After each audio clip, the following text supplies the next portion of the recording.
चंगी गुफ्तगू। अल्हम्दुलिल्लाहि रब्बिल आलमीन वस्सलातु वस्सलामु अला खातमिन नबिय्यीन अम्मा बअद फ़अऊज़ु बिल्लाहि मिनश शैतानिर रजीम बिस्मिल्लाहिर रहमानिर रहीम। चंगी गुफ्तगू कयो।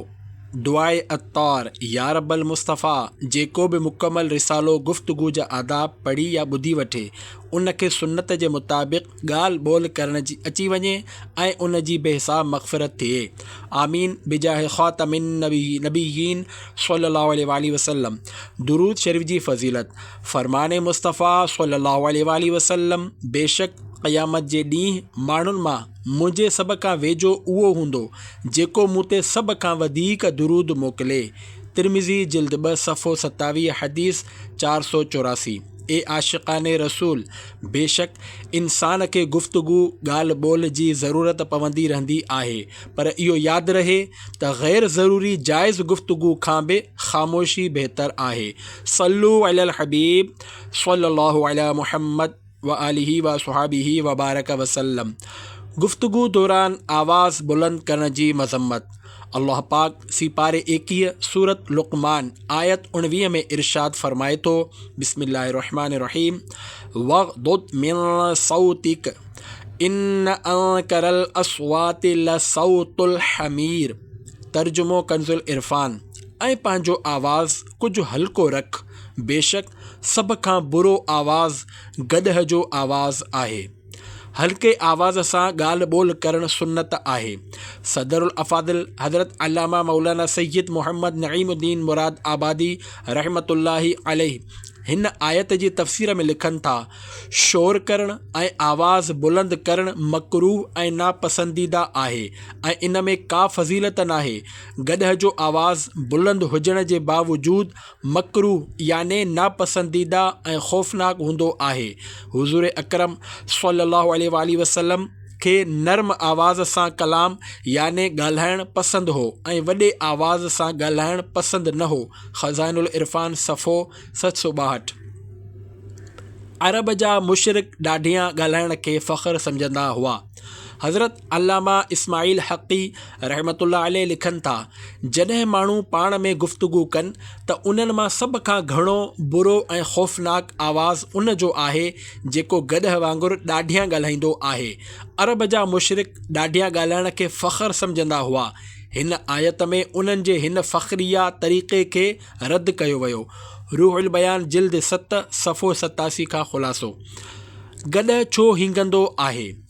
गदह जे आवाज़ जी ॻाल्हि हली रही आहे त उन हवाले सां हिकु मालूमाती रिवायत पेश कजे थी, जीअं त फ़रमाने मुस्तफ़ा सल्लल्लाहु अलैहि वसल्लम आहे, जॾहिं तव्हां कुकड़ जे आज़ान ॿुधो त अल्लाह पाक खां फ़ज़ल जी दुआ करियो, छो त उहो मलाइक खे ॾिसंदो आहे, ऐं जॾहिं तव्हां गदह खे हींगंदे ॿुधो त शैतान खां अल्लाह पाक जी पनाह घुरो, छो त उहो शैतान खे ॾिसंदो आहे। बुख़ारी जिल्द 2 सफ़ो 405 हदीस 3303। मिसाल तौरु हीअं चओ, अऊज़ु बिल्लाहि मिनश शैतानिर रजीम। तैसीर शरह जामिउ सग़ीर जिल्द 1 सफ़ो 107। ज़ोर सां निछ ॾियणु मकरूह याने नापसंदीदा आहे। हज़रत अल्लामा इस्माइल हक़ी रहमतुल्लाह अलैहि मथे बयान कयल आयत जे हवाले सां वधीक लिखनि था, हिन मां निछ वारो मसइलो बि ज़ाहिर थी वियो त ज़ोर सां निछ ॾियणु मकरूह याने नापसंदीदा आहे। तंहिं करे हुकुम आहे त जेतिरो थी सघे आहिस्ते आवाज़ में निछ ॾियण जी कोशिशि कयो। फ़रमाने मुस्तफ़ा सल्लल्लाहु अलैहि वसल्लम, ज़ोर सां निछ ॾियणु शैतान जे तरफ़ां आहे। अमलुल यौमल वल लैलत सफ़ो 119 हदीस 265। सरकारे नामदार सल्लल्लाहु अलैहि वसल्लम मस्जिद में ज़ोर सां निछ ॾियण खे नापसंद फ़रमाईंदा हुआ। शअबुल ईमान जिल्द 7 सफ़ो 32 हदीस 9356। हज़रत अल्लामा अब्दुर्रऊफ़ मुनावी रहमतुल्लाह अलैहि हिन हदीस पाक जे हवाले सां फ़रमाइनि था, मतिलबु इहो आहे त मस्जिद में ज़ोर सां निछ ॾियणु घणो मकरूह याने घणो नापसंद आहे ऐं मस्जिद खां अलावा घटि। मिलण वारे ॾांहुं चहिरो कयो। सिपारे 21 सूरत लुक़मान आयत 18 में इरशाद इलाही आहे, बिस्मिल्लाहिर्रहमानिर्रहीम वला तुसाइर ख़द्दक लिन्नासी, तर्जुमो कंज़ुल इरफ़ान। ऐं माण्हुनि सां ॻाल्हि करण वक़्तु पंहिंजो ॻल चिॿो न कर।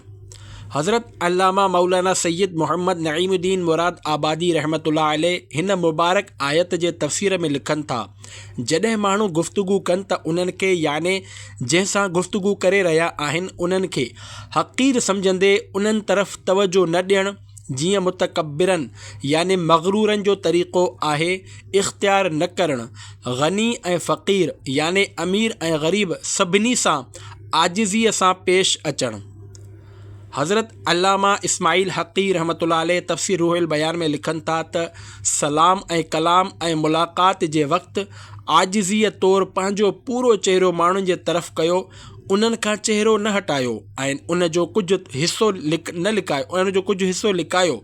मुतकब्बिरनि जी आदत हूंदी आहे त माण्हुनि खे ईअं ई नफ़रत सां ॾिसंदा आहिनि ऐं फ़क़ीरनि ऐं मिसकीननि खे कावड़ जी निगाह सां ॾिसंदा आहिनि। सो तव्हां वटि अमीर ऐं ग़रीब ॿई सुठे सलूक जे मुआमिले में बराबरि हुजनि। रूहुल बयान जिल्द 7 सफ़ो 84। गुफ़्तगू ॻाल्हि सम्झ में अचे अहिड़ो अंदाज़ हुअणु घुरिजे। बाज़ारी अंदाज़ में ॾाढियां ॻाल्हाइण खां बचणु घुरिजे, छो त रसूल पाक सल्लल्लाहु अलैहि वसल्लम कॾहिं बि ईअं ॾाढियां न ॻाल्हाईंदा हुआ। पाण करीम सल्लल्लाहु अलैहि वसल्लम जी गुफ़्तगू शरीफ़ में आवाज़ न घणो बुलंद थींदो हो, न एतिरो आहिस्ते जो साम्हूं वारे खे ॿुधण में दुश्वारी पेश अचे। सरकार सल्लल्लाहु अलैहि वसल्लम जे मुबारक गुफ़्तगू आसान हुई। उम्मुल मुमिनीन याने तमाम मुसलमाननि जी माउ हज़रत बीबी आयशा रज़ियल्लाहु अन्हा फरमायो त हुज़ूर सल्लल्लाहु अलैहि वसल्लम साफ़ ऐं वाज़िह गुफ़्तगू फरमाईंदा हुआ जो हर ॿुधण वारो उनखे सम्झी वठंदो हो। अबू दाऊद 4 सफ़ो 343, हदीस 48-49। सरकार सल्लल्लाहु अलैहि वसल्लम ॻाल्हि 3 भेरा वरजाईंदा हुआ। ख़ादिमुन नबी हज़रत सैयदुना अनस रज़ियल्लाहु अन्हु खां रिवायत आहे त सरकार मदीना सल्लल्लाहु अलैहि वसल्लम जॾहिं का ॻाल्हि कंदा हुआ त 3 भेरा वरजाईंदा हुआ त जीअं उनखे सम्झियो वञे। बुख़ारी जिल्द 1 सफ़ो 52, हदीस 95। शरह हदीस मिरआत शरीफ़ में आहे, याने मसअला बयान करण वक़्तु हिकु मसअलो 3 भेरा दोहराईंदा हुआ त जीअं माण्हुनि जे ज़हन में वेही वञे। हिते हर कलाम 3 भेरा वरजाइण मुराद नाहे। मुस्तफ़ा करीम सल्लल्लाहु अलैहि वसल्लम जी गुफ़्तगू सिरातुल जिनान जिल्द 7 सफ़ो 502 ते आहे। सीरत जे किताब में मज़कूर याने बयान कयो वियो आहे त हुज़ूर अकरम सल्लल्लाहु अलैहि वसल्लम जिन तमामु तकड़ी बेतरतीब गुफ़्तगू न फरमाईंदा हुआ, बल्कि निहायत संजीदगी सां होरियां ॻाल्हाईंदा हुआ ऐं संदन गुफ़्तगू एतिरी त साफ़ ऐं वाज़िह हूंदी हुई जो ॿुधण वारा इनखे सम्झी यादि करे वठंदा हुआ ऐं जेकॾहिं का अहम ॻाल्हि हूंदी हुई त उन जुमिले खे कॾहिं 3 भेरा वरजाईंदा हुआ त जीअं ॿुधण वारा इनखे चङी तरह यादि करे वठनि। पाण करीम सल्लल्लाहु अलैहि वसल्लम बेज़रूरत गुफ़्तगू न फरमाईंदा हुआ, बल्कि अक्सर ख़ामोश ई रहंदा हुआ। पाण करीम सल्लल्लाहु अलैहि वसल्लम जिन खे जवामिउल कलम जो मौजज़ो अता कयो वियो हो, जो मुख़्तसर जुमिले में वॾी ॻाल्हि खे बयानु फरमाए छॾींदा हुआ। मुश्किल ज़बान ॻाल्हाइण वारो वज़ीर।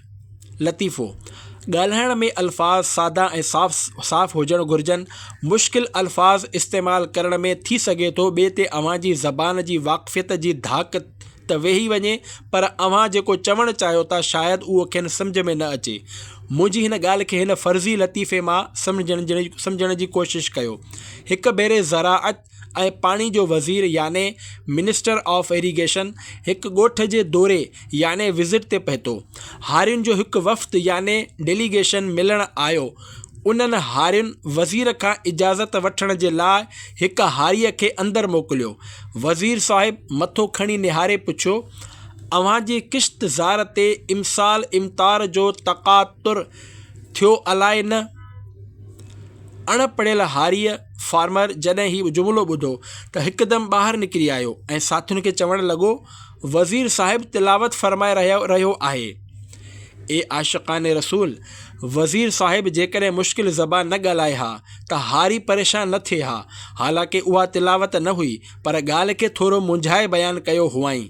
वज़ीर जे जुमिले जी माना आहे, अव्हां जे फ़सुल ते हिन साल बारिश थी अलाए न, लिहाज़ा जॾहिं बि कंहिं सां ॻाल्हि ॿोल कयो त तक़रीर ऐं बयानु कयो या मज़मून ऐं किताब वग़ैरह लिखण जी तरकीब कयो त कोशिश करे अहिड़ा अल्फाज़ इस्तेमालु कयो जेके लफ़्ज़ सम्झ में अची सघनि। सभ खां वधीक जहन्नम में वठी वेंदड़ ॿ शयूं। प्यारा प्यारा इस्लामी भाइरो, ज़बान खे क़ाबूअ में रखणु निहायत ज़रूरी आहे। कई माण्हू अहिड़ा बि हूंदा आहिनि जेको रुगो ज़बान जे करे जहन्नम में दाख़िल थींदा। हज़रत सैयदना अबू हुरैरा रज़ियल्लाहु अन्हु फरमाइनि था, सरकारे नामदार मदीने जे ताजदार सल्लल्लाहु अलैहि वसल्लम खां पुछियो वियो त कहिड़ो अमल माण्हुनि खे कसरत सां जन्नत में दाख़िल कंदो। पाण करीम सल्लल्लाहु अलैहि वसल्लम इरशाद फरमायो, उहो तक़वा ऐं सुठो अख़लाक़ आहे। ऐं पुछियो वियो, कहिड़ी शइ माण्हुनि खे कसरत सां जहन्नम में दाख़िल कंदी? फरमायाऊं, 2 शयूं, वात ऐं शर्मगाह। इब्ने माजा जिल्द 4 सफ़ो 489 हदीस 42-46। उहो जन्नती आहे केरु? हज़रत सैयदना अबू हुरैरा रज़ियल्लाहु अन्हु खां रिवायत आहे त मक्की मदनी सरकार सल्लल्लाहु अलैहि वसल्लम फरमायो, अल्लाह पाक जंहिंखे ॼाड़ीअ ऐं ॼंघुनि जे विच वारियुनि शयुनि याने वात ऐं शर्मगाह जी बुराई खां बचाए वरितो, उहो जन्नत में दाख़िल थींदो। तिरमिज़ी जिल्द 4 सफ़ो 184 हदीस 24-17। जन्नत जी ज़मानत, जेको पंहिंजे वात ऐं शर्मगाह जी हिफ़ाज़त करे याने उन्हनि खे शरीअत जे ख़िलाफ़ इस्तेमालु न करे त उहो जन्नती आहे। जीअं सहाबी रसूल हज़रत सैयदना सहल बिन साइद रज़ियल्लाहु अन्हु जो चवणु आहे, सरकारे मदीना सल्लल्लाहु अलैहि वसल्लम फरमायो, जेको मूंखे ॼाड़ियुनि ऐं टंगुनि जे विच वारे शयुनि याने वात ऐं शर्मगाह जी ज़मानत गारंटी ॾिए, मां उनखे जन्नत जी ज़मानत याने गारंटी ॾियां थो। बुख़ारी जिल्द 4 सफ़ो 240 हदीस 64-74। याने वात ऐं शर्मगाह खे शरीअत जे मना कयल शयुनि खां बचाइण ते जन्नत जो वाइदो आहे। 80% गुनाह ज़बान सां थियनि था। 2 ॼाड़ियुनि जे विच वारी शइ ज़बान ऐं तारूं वग़ैरह आहिनि ऐं 2 पेरनि जे विच वारी शइ शर्मगाह आहे। याने पंहिंजी ज़बान खे कूड़, ग़ीबत, नाजाइज़ ॻाल्हियूं करण खां बचाए, पंहिंजे वात खे हराम खाधनि खां महफ़ूज़ रखे, पंहिंजे शर्मगाह खे बदकारी जे वेझो न वञणु ॾिए। ज़ाहिर आहे अहिड़ो मुसलमान मुत्तक़ी परहेज़गार हूंदो। ख़्याल रहे त तक़रीबन 80% याने घणे क़दुरु गुनाह ज़बान सां थियनि था। जेको पंहिंजी ज़बान जी हिफ़ाज़त करे त उहो चोरी, धाड़ो, क़त्ल बि नाहे कंदो। इंसान जुर्म तॾहिं ई कंदो आहे जॾहिं उहो कूड़ ॻाल्हाइण ते आमादा याने तयारु थी वञे त जेकॾहिं पकड़ियो वियुसि त मां इनकार करे छॾींदुसि। कूड़ तमामु गुनाहनि जी पाड़ आहे। ख़्याल रहे त हुज़ूर अकरम सल्लल्लाहु अलैहि वसल्लम जी ही ज़मानत याने गारंटी क़यामत ताईं जे इंसाननि लाइ आहे ऐं हुज़ूर अकरम सल्लल्लाहु अलैहि वसल्लम जी ज़मानत ख़ुदा जी ज़मानत याने गारंटी आहे। मिरआत जिल्द 6 सफ़ो 447। ज़बान खे सभिनी उज़वनि जी मिंथ। सहाबी रसूल हज़रत सैयदना अबू सईद खुदरी रज़ियल्लाहु अन्हु रिवायत कनि था त सरकारे मदीना सल्लल्लाहु अलैहि वसल्लम फरमायो, जॾहिं इंसान सुबुह कंदो आहे त उन जा उज़वा याने बदन जा हिस्सा झुकी ज़बान खे चवंदा आहिनि, असांजे बारे में अल्लाह पाक खां ड्रिॼ, छो त असांजो ॻांढापो तोसां आहे। जेकॾहिं तूं सही रहंदीअ त असां बि पुरअमन रहंदासीं ऐं जेकॾहिं तूं टेड़ी थी वेंदीअ त असां बि टेड़ा थी वेंदासीं। तिरमिज़ी जिल्द 4 सफ़ो 183 हदीस 24-15। इज्तिमाई एतिकाफ़ इस्लाह जो ज़रियो बणिजी वियो। प्यारा प्यारा इस्लामी भाइरो, जॾहिं असां ज़बान जो दुरुस्त इस्तेमालु कयो त उन जो जेको कुझु फ़ाइदो थींदो उहो जिस्म जे सभिनी उज़वनि पार्ट्स खे मालूम मिलंदो। ऐं जेकॾहिं हीअ सही न हली ऐं कंहिंखे गार वग़ैरह ॾिनाई त ज़बान खे का तकलीफ़ थिए या न थिए, पर मार जिस्म जे ॿियनि उज़वनि याने हिस्सनि खे मिलंदी। ज़बान जी एहतियात जो ज़हन ठाहिण जे लाइ दावत इस्लामी जे दीनी माहौल सां हरदम वाबस्ता रहो। अल्लाह करीम तौफ़ीक़ ॾे त दावत इस्लामी वारनि आशिक़ान रसूल सां गॾु एतिकाफ़ जी सआदत हासिल कयो। सुबहान अल्लाह, एतिकाफ़ जूं बि छा ख़ूब बरकतूं आहिनि। अचो हिकु मदनी बहार अव्हां खे ॿुधायां थो। ज़िला मंडी बहाउद्दीन पंजाब जे हिकु इस्लामी भाउ जे बयानु कयल तफ़सील जे मुताबिक़ उहो दावत इस्लामी जे दीनी माहौल में अचण खां पहिरियां माअद अल्लाह नशो कंदो हो। शराब ऐं चर्स जी अहिड़ी आदत थी वई हुयसि जो नशे वारियूं शयूं ख़रीद करण लाइ चोरी ऐं धाड़ो बि हणणु शुरू करे ॾिनो हो, जंहिंजे सबबु संदसि घर वारा बल्कि इलाक़े वारा बि परेशान हुआ। उन जे सुधरण जो मंज़िल ॾांहुं सफ़र हिन तरह शुरू थियो जो उनखे रमज़ान जे बरकत वारे महीने में दावत इस्लामी जे आशिक़ान रसूल सां सुन्नत एतिकाफ़ जी सआदत हासिल थी वई। एतिकाफ़ में सुठी सोबत बि मिली ऐं किताब फैज़ान सुन्नत जो मुतालो बि कंदो रहियो। कुझु अरसे खां बाद उनखे मंडी बहाउद्दीन में क़ाइम दावत इस्लामी जे मदनी मरकज़ फैज़ान मदीना में थियण वारे हफ़्तावार इज्तिमा में शिरकत जो मौक़ो मिलियो, जिते इस्लामी हुलिये में मौजूद आशिक़ान रसूल जी कसीर तादाद ॾिसी दिल जी हालत बदिलजण लॻी। हिकु हफ़्ते खां बाद मुक़ररु वक़्त ते ही वरी हफ़्तावार इज्तिमा में पहुची वियो ऐं बयानु ॿुधणु लॻो। बयान में कुझु अहिड़ो असरु हो जो उन जी दिल दुनिया खां बदिलजी वई ऐं ही पंहिंजे गुनाहनि खां तौबह करे ई घर मोटियो। उहो न सिर्फ़ु 5 वक़्त जे फ़र्ज़ नमाज़नि जी पाबंदी करणु लॻो, बल्कि उन जे चेहरे ते हिकु मुठ ॾाढ़ी बि सजी वई ऐं संदन लिबास बि सुन्नतुनि वारो थी वियो। अल्हम्दुलिल्लाह, उनखे दावत इस्लामी जे मदनी क़ाफ़िले में आशिक़ान रसूल सां गॾु सफ़र करे नेकी जी दावत जो धूमू मचाइण जो मौक़ो भी मिलियो। इंशा अल्लाह भाई सुधर जाओगे, मदनी माहौल में कर लो तुम एतकाफ़, मर्ज़े इस्यां से छुटकारा तुम पाओगे, मदनी माहौल में कर लो तुम एतकाफ़। सल्लु अलल हबीब सल्लल्लाहु अला मुहम्मद। ॿिन्ही पासे नज़र अचण वारा बुलंदो बाला जन्नती माड़ियूं। मुसलमाननि जे चौथे ख़लीफ़े हज़रत सैयदना मौला अली शेर ख़ुदा रज़ी अल्लाहु अन्हु खां रिवायत आहे त हुज़ूर अकरम सल्लल्लाहु अलैहि वसल्लम फ़रमायो, जन्नत में अहिड़ियूं माड़ियूं याने ऊंचा मकान आहिनि जिन जा ॿाहिरियां हिस्सा अंदरां ऐं अंदरियां ॿाहिरां नज़र ईंदा आहिनि। हिकु आराबी याने ॻोठ में रहण वारे शख़्स अर्ज़ु कयो, या रसूल अल्लाह सल्लल्लाहु अलैहि वसल्लम उहे कंहिंजे लाइ हूंदा? पाण सल्लल्लाहु अलैहि वसल्लम फ़रमायो, जेको चङी गुफ़्तगू करे, खाधो खाराए, हमेशा रोज़ा रखे ऐं राति जो नमाज़ अदा करे जॾहिं माण्हू सुतल हुजनि। तिरमिज़ी जिल्द 3 सफ़ो 396, हदीस 1991। सुठी ॻाल्हि सदको आहे। सुठी ॻाल्हि करणु चुप रहण खां अफ़ज़ल आहे ऐं चुप रहणु फ़ुज़ूल ॻाल्हि करण खां अफ़ज़ल। जॾहिं त बुरी ॻाल्हि करणु त बुरो ई बुरो आहे ऐं सुठी ॻाल्हि सदको आहे।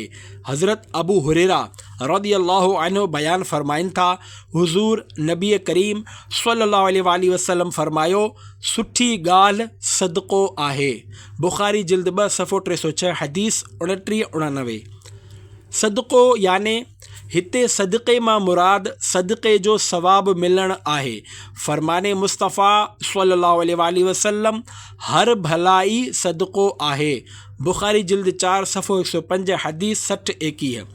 हदीस जी शरह याने सदको रुगो माल सां ई नाहे हूंदो, बल्कि हर मामूली याने नंढी खां नंढी नेकी बि जेकॾहिं इख़लास सां कई वञे त उन ते सदक़े जो सवाबु मिलंदो आहे। एसि ताईं जो मुसलमान भाव सां मिठड़ियूं ऐं नरम ॻाल्हियूं करण बि सदको आहे। मिरआत जिल्द 3 सफ़ो 95। नेकीअ जी दावत यकदमि ॾियो। अहिड़ी का बि फ़ाइदेमंद ॻाल्हि तर्क न करे याने अणपूरी न छॾे जंहिंजे मुतालिक़ ॼाणींदो हुजे, छो त हाज़रीन इन जे लाइ ॿी मजलिस याने नशिस्त जा मोहताज याने ज़रूरतमंद थींदा। मतिलबु फ़ौरी तौर पूरी ॻाल्हि ॿुधाए, ईअं न चए त बाक़ी बाद में ॿुधाईंदुसि, छो त ॿुधाइण वारे जो ऐं जंहिंखे ॿुधाइणो आहे उन जे ॿी मजलिस ताईं ज़िंदा रहण जो को भरवसो नाहे। इस्लाही अमाल सफ़ो 360। सरकार सल्लल्लाहु अलैहि वसल्लम जे वेझो सुठे अख़लाक़ वारा हूंदा। सहाबी रसूल हज़रत जाबिर रज़ियल्लाहु अन्हु बयानु कनि था त मक्की मदनी आका सल्लल्लाहु अलैहि वसल्लम फरमायो, बेशक तव्हां मां मूंखे सभ खां प्यारा ऐं क़यामत जे ॾींहुं मुंहिंजे वेझो उहे माण्हू हूंदा जेके तव्हां मां वधीक सुठे अख़लाक़ वारा आहिनि, ऐं तव्हां मां मूंखे सभ खां वधीक नापसंदीदा ऐं क़यामत जे ॾींहुं मूंखां घणो परे उहे माण्हू हूंदा जेके बुरे अख़लाक़ वारा आहिनि, जेके घणो ॻाल्हाइण वारा, चर्ब ज़बान, मुंहुं मारी करणु ऐं ॿियनि खे ॻाल्हाइण जो मौक़ो न ॾियण वारा आहिनि। शाइबुल ईमान जिल्द 6 सफ़ो 234 हदीस 79-89। सुठो अख़लाक़ छाखे चवंदा आहिनि? हज़रत मुफ़्ती अहमद यार ख़ान नईमी रहमतुल्लाह अलैहि हिन हदीस पाक जी शरह में फ़रमाइनि था, छो त सुठे अख़लाक़ वारो इंसान नेक अमाल वधीक कंदो आहे, गुनाह उन खां घटि थींदा आहिनि। दयानतदारी याने ईमानदारी, अमानतदारी, सच्चाई, वाइदो पूरो करणु, मुआमलात याने ॾियण वठण वग़ैरह जो दुरुस्त हुजणु, सभु ई ख़ुश ख़ल्क़ी याने सुठे अख़लाक़नि में दाख़िल आहिनि। ऐं बदख़ुल्क़ याने बुरे अख़लाक़ वारा माण्हू अक्सर बुरे अमल वारा हूंदा आहिनि। बदख़ुल्क़ी याने बद अख़लाक़ी ख़ुदि पाण बि बद अमली आहे ऐं कई बद अमलुनि जो ज़रियो आहे। कूड़, अमानत में ख़यानत, वाइदा ख़िलाफ़ी, ठगी याने ॾियण वठण में फेर घेर वग़ैरह समूरियूं बद अख़लाक़ीअ जूं शाख़ूं ब्रांच आहिनि। मिरातुल मनाजी जिल्द 6 सफ़ो 436। सभ खां घणे नुक़सान वारी शइ, ए आशिक़ाने रसूल, ज़बान जी हिफ़ाज़त तमामु घणो ज़रूरी आहे, छो त सभ खां वधीक फ़साद ऐं नुक़सान उन्हीअ सां ई ज़ाहिर थियनि था। सहाबी रसूल हज़रत सैयदना सुफ़ियान बिन अब्दुल्लाह रज़ियल्लाहु अन्हु खां रिवायत आहे त मूं हिकु दफ़े दरबारे रिसालत में अर्ज़ु कयो, या रसूल अल्लाह सल्लल्लाहु अलैहि वसल्लम, अव्हां मुंहिंजे लाइ सभ खां वधीक ख़तरनाक ऐं नुक़सान वारी शइ कंहिंखे क़रार ॾियो था? त सरकारे मदीना सल्लल्लाहु अलैहि वसल्लम पंहिंजी ज़बान मुबारक पकड़े पोइ फ़रमायो, हिन खे। तिरमिज़ी जिल्द 4 सफ़ो 184 हदीस 24-अरिड़हं। कन आईने वांगुरु ऐं फुज़ूल कलाम पत्थरनि वांगुरु आहे। हज़रत अब्दुल वहाब शईरानी रहमतुल्लाह अलैहि फ़रमाइनि था, मूं शेख अफ़ज़लुद्दीन रहमतुल्लाह अलैहि खे फ़रमाईंदे ॿुधो त कन आईने वांगुरु ऐं फुज़ूल कलाम पत्थरनि वांगुरु आहे। जॾहिं बि उन आईने में पत्थर हया वञनि त आईनो टुटी करे ज़रा ज़रा थी वेंदो। ज़बान में हॾी नाहे पर हॾियूं टोड़ाए छॾींदी आहे। चयो वञे थो त ज़बान में हॾी नाहे पर हॾियूं टोड़ाए छॾे थी। ज़बान तलवार नाहे पर रत वहाए छॾे थी। कंहिं केतिरनि भली ॻाल्हि चई आहे, जिन ॻाल्हियुनि ते झगड़ो करे माण्हू मिटीअ जे मणनि हेठियां वञी सुम्हनि था, उन्हनि ई ॻाल्हियुनि ते थोरी मिटी विझी करे दुनिया में पुरसुकून ज़िंदगी गुज़ारे सघिजे थी। कंहिंखे गॾहो या सूअर चवणु। ताबई बुज़ुर्ग हज़रत इब्राहिम नख़ई रहमतुल्लाह अलैहि फ़रमाइनि था, जेकॾहिं को शख़्स कंहिं गॾह, डोंकी या सूअर पिग चई करे पुकारींदो त क़यामत जे ॾींहुं उन पुकारण वारे खां पुछियो वेंदो, ॿुधाए छा मूं उनखे गॾह बणायो हो? ॿुधाए छा मूं उनखे सूअर पैदा कयो हो? इहया उल उलूम उर्दू जिल्द 3 सफ़ो 494, इहया उल उलूम जिल्द 3 सफ़ो 200। मुसलमाननि खे बुरे लक़ब सां पुकारणु गुनाह आहे। ए आशिक़ाने रसूल, मुसलमाननि खे ख़राब नालनि सां पुकारणु क़ुर्आन जे हुक्म मुताबिक़ मना आहे। अल्लाह पाक सीपारे 26 सूरतुल हुजरात आयत नंबर 11 में फ़रमाए थो, वला तनाबज़ू बिल अलक़ाब। तर्जुमो कंज़ुल इरफ़ान। ऐं हिक ॿिए जा बुरा नाला न रखो। मालूम थियो त मुसलमाननि खे बुरे नाले सां पुकारण या बुरो नालो रखणु मना आहे। मुफ़स्सिरनि अलॻि अलॻि अल्फाज़ में हिन आयत मुबारक जी वज़ाहत फरमाई आहे। उन्हनि मां सिरातुल जिनान जिल्द 9 सफ़े नंबर 431 खां 432 मां 2 वज़ाहतूं पेश कजनि थियूं। हिकु, कुझु आलिमनि फरमायो बुरा नाला रखण मां मुराद कंहिं मुसलमान खे कुतो या गॾ या सूअर चवणु आहे। 2, कुझु आलिमनि फरमायो हिन मां उहे लक़ब टाइटल्स मुराद आहिनि जंहिंसां मुसलमान जी बुराई निकिरंदी हुजे ऐं हू उनखे पसंदि न कंदो हुजे, पर तारीफ़ जोगा लक़ब जेके सचाइता हुजनि मना न आहिनि। जीअं त मुसलमाननि जे पहिरें ख़लीफ़े हज़रत अबू बकर रज़ी अल्लाहु अन्हु जो लक़ब अतीक़ ऐं ॿिए ख़लीफ़े हज़रत उमर रज़ी अल्लाहु अन्हु जो लक़ब फ़ारूक़ ऐं टे ख़लीफ़े हज़रत उस्मान गनी रज़ी अल्लाहु अन्हु जो ज़ुन्नूरैन ऐं चौथे ख़लीफ़े हज़रत अली रज़ी अल्लाहु अन्हु जो लक़ब अबू तुराब ऐं सहाबी रसूल हज़रत ख़ालिद रज़ी अल्लाहु अन्हु जो लक़ब सैफ़ुल्लाह ऐं जेके लक़ब इस्म याने नाले जी सूरत इख़्तियार करे विया ऐं लक़बनि वारे खे बुरो नथो लॻे त खाइन्स उन्हनि लक़बनि सां पुकारण बि मना नाहे। जीअं मशहूर मुहदिसन अअमश याने कमज़ोर नज़र वारो ऐं अअरज याने हिक पेर खां माज़ूर वग़ैरह। ख़ाज़िन जिल्द 4 सफ़ो 177। मलाइक लानत मोकिलींदा आहिनि। अल्लाह पाक जे प्यारे प्यारे आख़िरी नबी मुहम्मद अरबी सल्लल्लाहु अलैहि वसल्लम इरशाद फरमायो, जंहिं बि कंहिं मुसलमान खे उन जे नाले खां अलावा कंहिं लफ़्ज़ याने बुरे नाले सां पुकारियो मलाइक उन ते लानत कंदा आहिनि। जामे सग़ीर सफ़ो 525, हदीस 86-66। हदीस जी शरह हज़रत अल्लामा अब्दुर्रऊफ़ मुनावी रहमतुल्लाह अलैह वफ़ात 1031 हिजरी बयान फरमाइनि था, मलाइक उन ते लानत कंदा आहिनि जो मतिलबु ही आहे त मुसलमान खे बुरे नाले सां पुकारण वारे जे लाइ मलाइक नेक माण्हुनि जे मक़ाम ऐं मर्तबे खां महरूमी जी दुआ कंदा आहिनि, जॾहिं त नाले खां अलावा कंहिं ॿिए लफ़्ज़ सां पुकारण मां मुराद ही थी सघे थो त अहिड़े नाले या लक़ब सां पुकारण जेको उनखे बुरो लॻे। जेकॾहिं अहिड़नि लफ़्ज़नि सां पुकारियो जेके खेसि बुरा नथा लॻनि त हर्ज नाहे। जीअं कंहिंखे संदसि असल नाले खां अलावा ए अब्दुल्लाह, ए अदा वग़ैरह चई पुकारणु। ॿारनि खां बि सच ॻाल्हायो।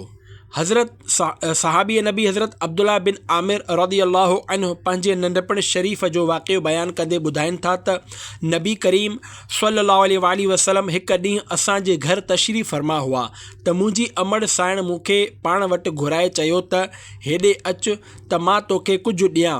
रसूल अकरम सल्लल्लाहु अलैहि वसल्लम मुंहिंजी अमड़ साइण खां पुछियो, अव्हां इनखे छा ॾियण जो इरादो कयो आहे? उन्हनि अर्ज़ु कयो, मां हिन खे खजूर ॾींदसि। पाण करीम सल्लल्लाहु अलैहि वसल्लम फरमायो, जेकॾहिं तूं उनखे कुझु न ॾीं हा त तुंहिंजो हिकु कूड़ लिखियो वञे हा।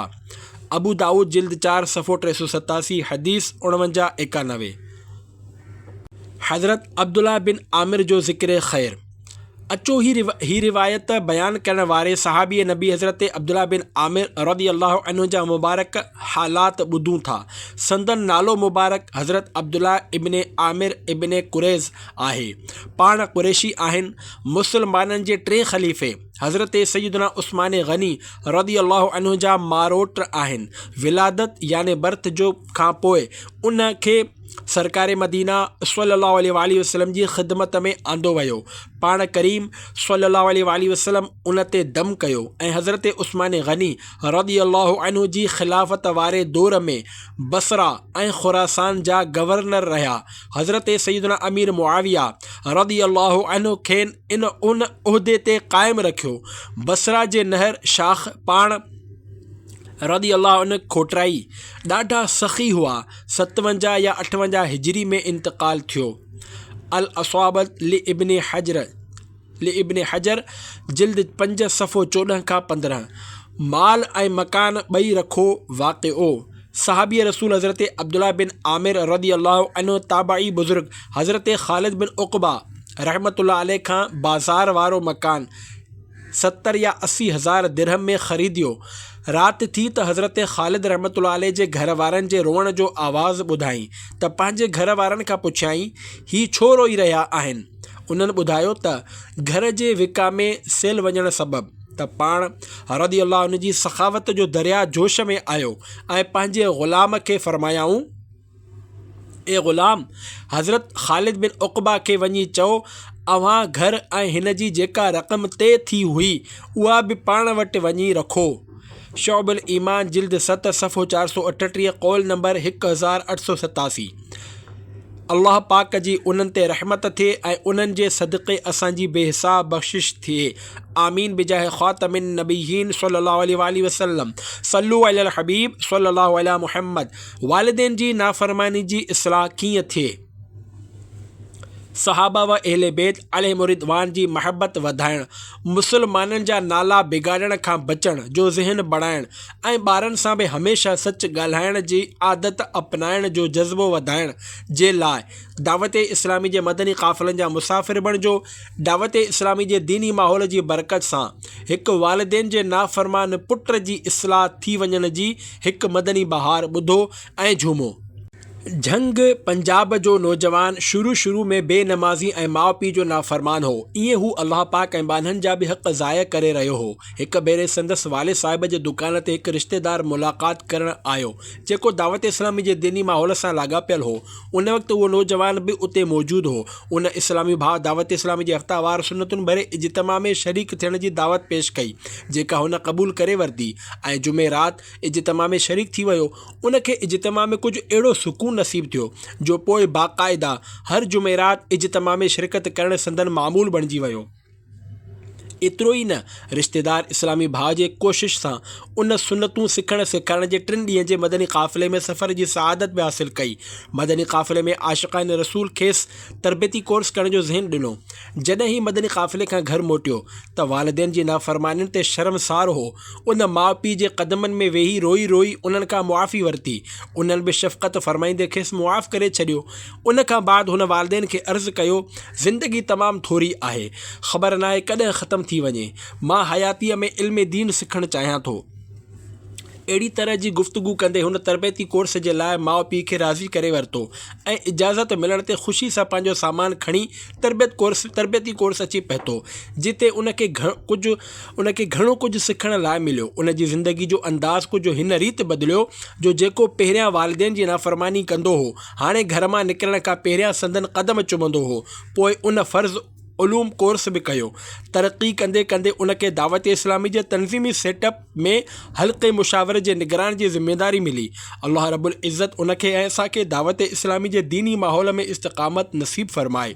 आमीन बिजाह ख़ातमिन नबीयीन सल्लल्लाहु अलैहि वसल्लम।